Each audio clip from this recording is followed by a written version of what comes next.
ایک ساتھی نے جواہر طب نبوی کے حوالے سے سوال کیا ہے کہ آپ نے بہت سے تیل بتلائے ہیں بالوں کے لیے، بالوں کی مضبوطی کے لیے، سر کی خشکی کے لیے، دماغ کی تقویت کے لیے، کوئی آسان سا بتلا دیں۔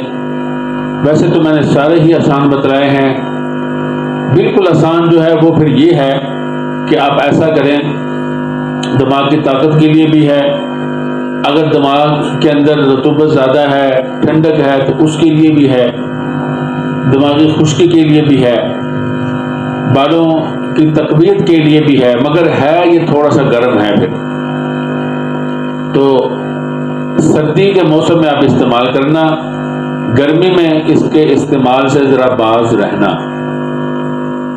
اگر کوئی آدمی اس کے دماغ میں زیادہ ٹھنڈک ہو، زیادہ رطوبت ہو تو وہ گرمیوں میں بھی استعمال کر سکتا ہے۔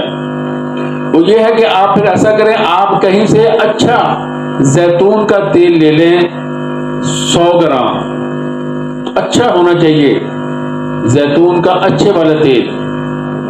ہمارے ملک میں 2 طرح کے ملتے ہیں، ایک پینے والا، کھانے والا، پینے والا، اور دوسرا لگانے والا۔ لگانے والا انتہائی نکما ہوتا ہے، پینے والا کچھ بہتر ہوتا ہے، مگر وہ بھی ٹھیک نہیں ہوتا۔ نمبر 2، آپ نے باداموں کا تیل، میٹھے باداموں کا تیل خود نکلوانا ہے، اور بادام بھی وہ ہوں جو خود گھر میں لا کے توڑے گئے ہوں۔ 100 گرام بادام، یعنی 100 گرام بادام نہیں، 100 گرام بادام کا تیل۔ اور اسی طرح پھر آپ نے سرسوں کا تیل لینا ہے، سرسوں کا تیل بھی کسی اچھی جگہ سے لینا ہے، اور عام طور پر اچھا ملتا نہیں ہے، کولو سے بھی نہیں ملتا۔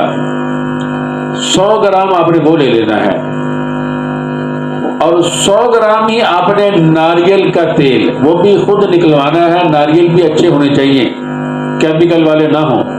تو یہ آپ نے چاروں تیل مکس کر کے ایک شیشی میں ڈال لینے ہیں، اور اس کو تھوڑا آپ روز اپنے سر پہ لگائیں، کن پٹیوں پہ مالش کریں، آنکھوں کے سامنے یہ جو بال ہیں ان پہ لگائیں، اور اپنے کانوں پہ لگائیں، خاص طور پر دماغ کا جو پچھلا حصہ ہے اس پہ لگائیں، تو انشاءاللہ امید ہے کہ آپ کا جو مطلب ہے، جو مقصد ہے، وہ پورا ہو جائے گا۔ دعا کیجیے اللہ رب العزت اس کی بھی، جو اللہ نے ان کے اندر حفاظت رکھی ہے، وہ ہم سب کو عطا فرمائے۔ وآخر دعوانا ان الحمد للہ رب العالمین۔